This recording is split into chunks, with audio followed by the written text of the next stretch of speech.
təsvərləmiş qurbağanı nəzər edəcək. Qurbağa hansı sinfə aiddir?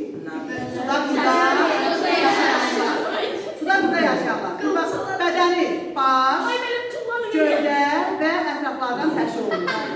Baxın, başda iki ədəd göz, burun dəlişləri, ağız dəliyi.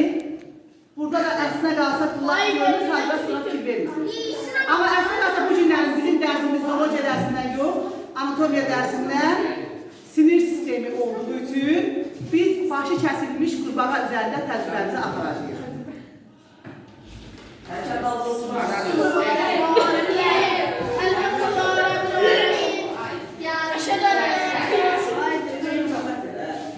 Statifə asılır.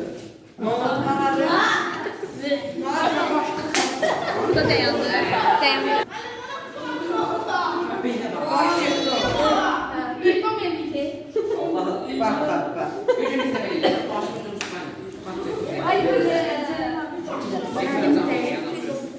Bak.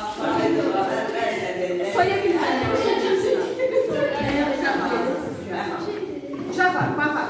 Başı kəsilmiş qurbağalar əslində qalsa sinir sistemi pozuldular. Yəni, arada əlaqə tamamilə əlaqə etdi.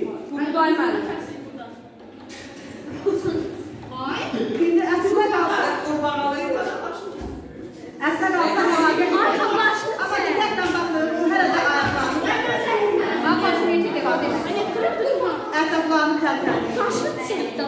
Bir müddət gözləyəndən sonra biz baxacağıq ki, artıq onda tərpənmə yoxdur.